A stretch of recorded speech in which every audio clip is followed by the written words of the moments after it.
licenciamento urbanístico e ambiental. A gente está propondo pelo Lagoa para Sempre, né, que no caso de algumas áreas como ali a ZRA Camboinhas, que está dentro do leito da Lagoa, o próprio site do urbanismo, se você for olhar, a transparência lá, né, no mapa, você vê o fundo da Lagoa, e ali cheio de residências que eles querem colocar aí dentro, querem colocar prédios de 8 andares, né, que é um absurdo. Então, o que a gente fez assim, no Lagoa, nos últimos meses? A gente contratou nossos voluntários, juntamos uma equipe de voluntários, e aplicamos 12 parâmetros fizemos várias coisas, uma foi essa, 12 parâmetros do projeto de lei. A gente tem tudo isso documentado no documento que foi publicado em 16 de janeiro no site do Lagoa para Sempre, e até aquele momento a gente não tinha a boa notícia de que a FMT seria excluída. Então, primeiro, o Senar aplicando ipsilício fielmente os parâmetros que estão no anexo do projeto de lei, né, de quadra máxima, gabaritos. Calma aí, desculpa, você falou que a FNT foi excluída? Foi excluída da ZRA. Da construção. De construção. Então, até aquele momento, isso foi anunciado. Lagoa de Itaipu. Isso aqui a gente publicou dia 15. Lagoa de Itaipu, né? No mapa, Luciano. Não foi colocada a faixa marginal. Esse aqui é só um dos exemplos, a gente vai falar de outras áreas. Esse mapa, Luciano, esse artigo a gente publicou na véspera do concurso. Está preocupados com o concurso. Graças a Deus, no dia do concurso, uma pergunta da Cíntia e outra da Cátia Valado, o procurador-geral do município falou, não, a FMT vai ser subido, o mapa será corrigido. Maravilha, a gente está desde 2017. Por que 2017? E só corrigiu Itaipu, não corrigiu Piratininga. Só corrigiu Itaipu. Então, em 2017, o que aconteceu? Não sei se vocês conhecem o trabalho da Arco Modelo, que foi feito pela Secretaria do Urbanismo. Então, ali, a gente, na época do plano diretor, a gente brigou muito. Inclusive, houve um atraso, né, Paulo Eduardo, talvez quase, não sabe mais aí, quase uma hora, quase um ano. E esse foi um dos principais motivos, de atraso na aprovação do plano diretor. A gente ficou até 1h30 da manhã lá, querendo liberar essa área da preservação e conseguimos uma vitória parcial. Artigo 386. Oi? Artigo 386. De quê? Do plano diretor? 2,5. Então, assim, a gente fez e a gente ficava usando os parâmetros como pessoa urbanista do Rio de Janeiro, não era do litoral, a gente não quis prejudicar os profissionais aqui.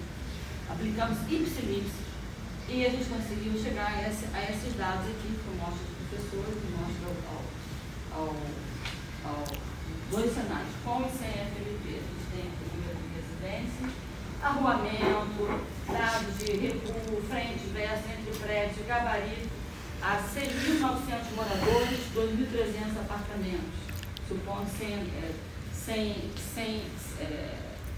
100 metros quadrados, tá? E 72 prédios,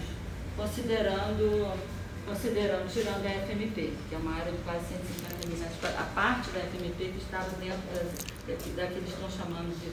Então, essa linha azul aqui é a linha do mapa do DRM, a área inundável. O que vocês estão falando aí é o que vai inundar permanentemente no futuro. Né? Por isso que foi importantíssimo a gente ter esse respaldo da academia, porque ele é fundamental.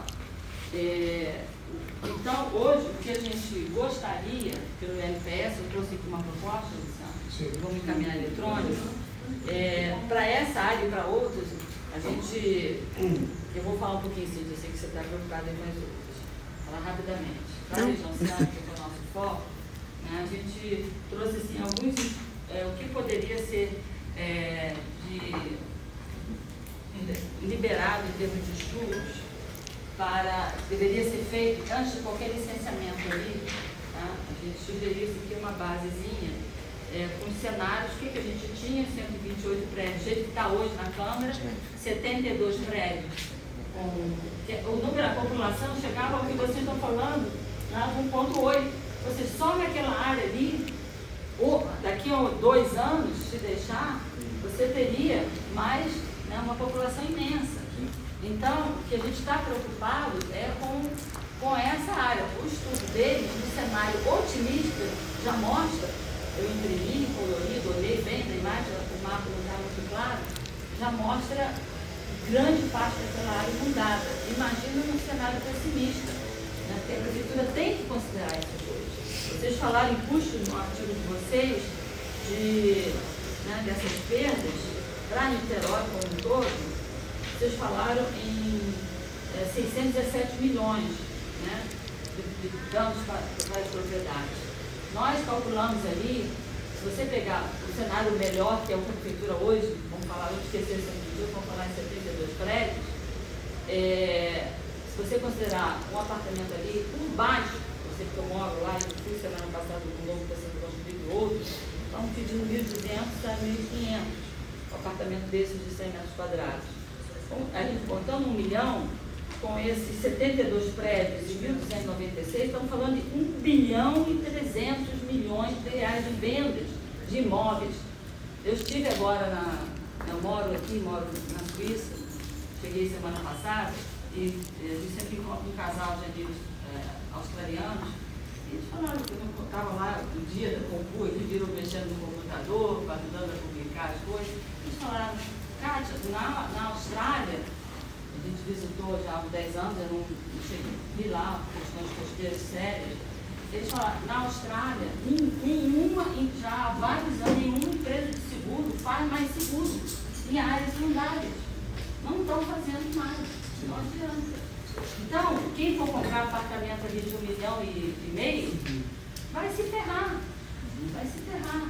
E quem se ferra mais? São as populações mais carentes, né, que estão por trás dali e vão estar, segundo esse mesmo plano, você mostra que a situação da Avenida 7 ali, né, onde tem a barreira e tal, é caótica, no cenário de 1.2 e 1.8. Né, se a gente considerar o IPCC 2021, né, eu fiz umas cálculos de grosseiro, bateu muito o que você mostrou ali, né, fiz os cálculos de grosseiro ontem à noite, a gente chega a 2.13, né, nas emissões muito altas, a gente chega a 1,81, 1,91, 10 centímetros a mais das emissões intermediárias. Vamos falar em intermediário do IPCC 2021, vamos falar nem, né, o que vocês fizeram está mais ou menos meio metro, está na faixa dos gases de efeito estufa, do nível, não é nem muito baixo, do baixo, né, está por aí. Então, que como eu não tive, eu queria muito saber qual era a fonte, se era do ou se era IPCC. Então, assim, a gente está muito preocupado. Eu acho que seria muito bacana, porque a Secretaria do Meio Ambiente, tivemos 2 reuniões de comando, não conseguimos colocar proposta nenhuma em relação a isso. Então, esse texto que eu passei para vocês, vou passar para vocês também, a gente acha que uma parte desses estudos que a gente está propondo ali, específico, seria, acho que se aplica também para Piratininga e para as outras áreas da Baía de Guanabara. Inclusive, Bahia já foi rodado para a Baía de Guanabara, mas ele não foi rodado com projeções de mudança climática, foi só para ver a situação do fluxo de água, né, do professor Rosa. A gente, na época do plano diretor, de 2017, nós aplicamos o FIS Bahia, fizemos uma parceria lá, nós, o Agora Sempre, com a COP, e aplicamos, porque a gente olhou o estudo da SMU, que considerou 31 centímetros de elevação do nível do mar em 100 anos, usou em 2018, no relatório de 2018, foi Cátia. Ele foi contratado em 2017 para a Lemusa, mas foi lançado em 2018, usaram a elevação do nível do mar do IPCC 2007, já tinha o IPCC 2013, R5. Então, foi proposital e usou de 2007 cenários otimistas, baixas emissões. E o que eles chegaram à conclusão? Vocês viram lá, né, 31 centímetros, depois mais marés astronômicas e marés. O estudo foi correto, mas os valores, as hipóteses, foram aparentemente tendenciosas. Né? Então, a gente nos preocupou, a gente rodou, né, com dados mais recentes, na época do IPCC mais recente, e a gente quer que daqui para frente seja sério, porque dinheiro, quem vai pagar a drenagem naquelas áreas, quem vai pagar os custos de adaptação para, sabe, quase 2.000 apartamentos ali, e na Avenida 7, essa ideia de botar 8 prédios ali onde vai ser inundável, né, de fazer minha casa, minha vida ali, que é o discurso do Barandier, falou na minha frente, já falou para outras pessoas, né? e do outro lado, a Avenida 7 também, se você olhar, então a gente precisa, na minha opinião, incluir um artigo do PL, entre outras coisas, que determine que nenhuma construção nessas áreas, onde hoje os estudos, como o da UF, como o próprio estudo da SMU lá daquela época, se for o caso, sejam atualizados, eu coloco aqui. Que tipo de atualização é essa? Né? Considerando cenários, todos os cenários, pelo menos os cenários de emissões de muito baixas, intermediárias e também muito altos, os 4 cenários do PCC 2021, ou se o artigo, se o PL não for aprovado esse ano que vem, sei lá, daqui a 10 anos, que seja o último IPCC, tá? E outros estudos, LOA, etc., né? WBO, etc.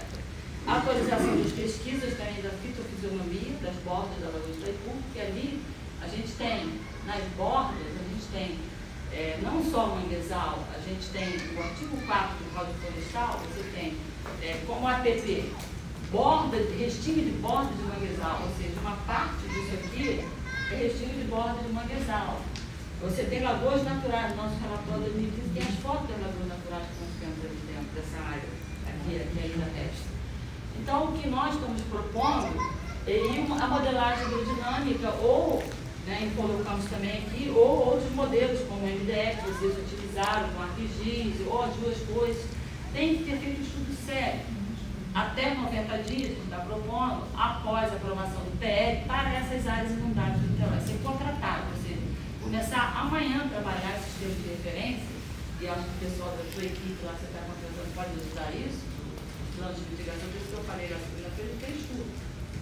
Porque eu não acho inadmissível a prefeitura continuar batendo em querer construir prédios de 8 andares, 10 andares na área da Lagoa de Piratininga, na FMP e também ali na área de Cambuís. Só para concluir, a gente também gostaria de colocar que, assim, a gente está disponível para sentar, tá? Pegar todas essas áreas aqui, onde a gente tem problemas hoje, né, de inundação, sujeitos à inundação, e sentar... Vira um mapa.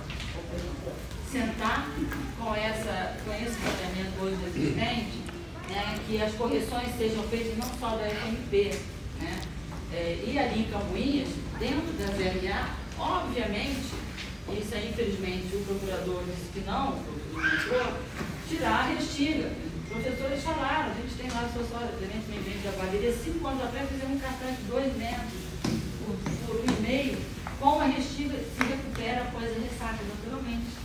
Né? Então, uma ideia que eu tive lá na Nova Zelândia, a gente se adaptou com fotos do Beto, do Marcelo, coisas lindas, tipo o cartaz da Guiné, que a gente está dentro do Guiné, na Guarderia do Santo, na área do Parque do Presépio. Então, aqui tem várias pesquisas acontecendo arqueológicas, vocês têm conhecimento, e os resultados estão saindo agora. Onde tem pesquisa, não pode ter construção, enquanto tem pesquisa. E estamos falando de 2 sambaquis, né? O sambaqui Cambuinhas e a Duna Pequena. Estamos falando de resultados, a gente já sabe, são 8.000 anos. A Duna Grande, Guida sabe muito bem, né? A Duna que foi nossa para conseguir que ela virasse parte do parque. A Duna Grande é o símbolo do IFAM, Instituto Nacional de Patrimônio Histórico. É o símbolo da arqueologia brasileira, a nossa Duna Grande. E aprovaram um prédio aí recentemente, deu um prédio aprovado aí recentemente.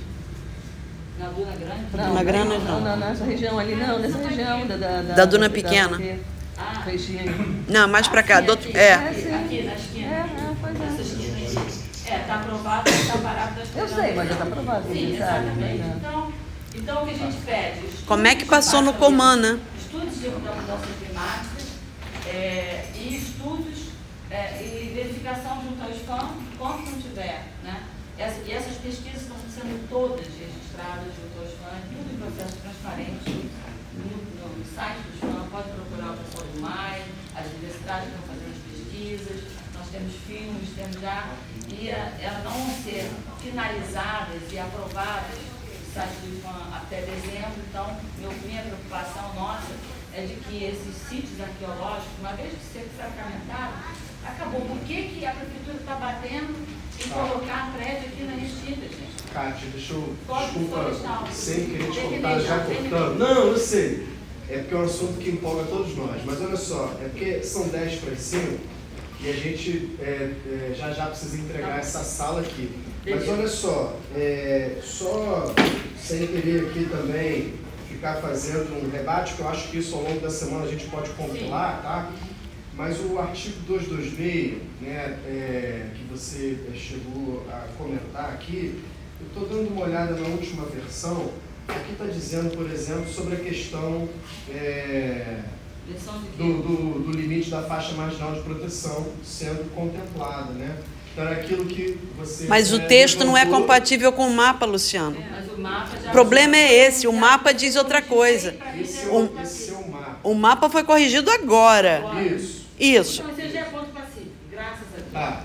Mas Não é só aqui, Itaipu. agora que tá pegando, agora, em Piratininga, não existe esse texto. O que eu acho, assim, Nem a e aí primeira. sendo aqui muito tranquilo com vocês, né? Eu acho que o que é importante desse fórum aqui fazer encaminhamento é a gente fazer um encaminhamento direcionado. Porque, por exemplo, a Secretaria do Clima, ela não vai poder, por exemplo, discutir a questão ambiental, a questão urbana, a questão... Tá? Então, eu acho que para a gente ser objetivo e efetivo... Não, isso é lógico, iremos fazer esse caminho. O que eu estou dizendo, porque o que eu estou querendo falar é uma coisa, Kátia. Justificar tudo. Kátia, isso, ó, eu não estou querendo tirar o nosso aqui, não. Não estou falando isso, não. Estou falando o seguinte, que eu acho que, assim, questões pontuais, a gente vai falar da Lagoa de Itaipu, a gente vai falar dos cenários, por exemplo. A gente, se a gente for pontuar ZRA mais 6, se a gente for... Não, você está entendendo o que eu estou a falando? gente faz. Entendeu o que eu estou falando? O que tem que sair daqui é o diagnóstico dos riscos que nós corremos. Não Pronto. adianta a gente ficar Isso. numa reunião aqui e desconsiderar o que a gente aprendeu. A política de bater no Maranhão, de bater em tal lugar, eu faço eu.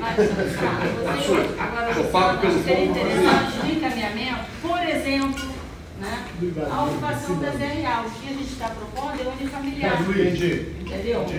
Como proposto na FMP da Lagoa de Piratininga, por exemplo, Lagoa de Piratininga, Unifamiliar. tem um cordão ali que vai lá desde do POP, do trecho 1 até a entrada do Camboatá. Aquele trecho todo ali vai ter um alagamento substancial com a elevação do nível do oceano. Aí naquele trecho ali, por exemplo, hoje se consta na lei de ocupação do solo que pode ser construído unidades de interesse social até 8 pavimentos. Mas ali está dentro da FMP, então qualquer construção, não é isso? Qualquer construção tem que ter, por exemplo, um licenciamento estadual no mínimo, o INEA. Não pode ser. Não pode. Não pode fazer. Nada. Não pode fazer a parte marginal de Se proteção. por acaso tiver, então é isso que eu estou dizendo. É porque às vezes a gente fica com um pensamento, não é isso que eu estou querendo trazer aqui. É porque às vezes a gente fica com um pensamento assim, que a prefeitura está liberando. A prefeitura não tem competência para liberar. Não, tem sim. Não tem. Tem sim. Não tem, gente. Olha só, a prefeitura pode perfeitamente manter, aquilo ali está aprovado pelo plano diretor de 2019 como ZEIS. E isso ela tem que respeitar e ponto. O que ela está fazendo? Ela está fazendo um novo parâmetro chamado ZCZEIS, que é uma zona de centralidade em ZEIS, sobre a ZEIS que já está aprovada, e nessa ZCZEIS ele muda o parâmetro, e aí ele diz que é 8 pavimentos. 8 pavimentos com mais 2 de embasamento, com mais cobertura, que são 11. 11 não é para aquela população moradora ali, que é a população pobre de faixa 1. Ele está querendo, isso vai gerar uma gentrificação, entendeu? Então ele está se contradizendo ante um plano diretor que está aprovado, entendeu? E a prefeitura pode sim falar, não vamos fazer ZCZEIS, vamos manter aqui a ZEIS que já existe, ponto. ZEIS unifamiliar e a ZEIS, Gustavo, só um minutinho. A ZEIS, uma outra que me preocupa... Uma coisa rápida para eu ir embora. Eu moro na região oceânica desde 1954. Na região oceânica houve 2 momentos cruciais. Em 67, onde houve muita chuva, houve um alagamento extensivo. a água chegou até a Francisco da Cruz Nunes. Toda a área de Mar à Vista ficou sobre a água. Toda. Bom, naquela ocasião não havia a ligação com o mar. Então, vamos considerar isso. Lembrando sempre que a lagoa era aberta 66. a 1,60 m do que é hoje a soleira. Isso é comprovado. Ou seja, de onde está a soleira hoje do túnel do Tibau, a lagoa era aberta quando chegava a 1,60 m. Olha, é muita água. No túnel do Tibau, a soleira, a pedido do professor Gilberto, eu fiz durante 3 anos uma verificação praticamente diária de alturas. E no mais baixo do túnel,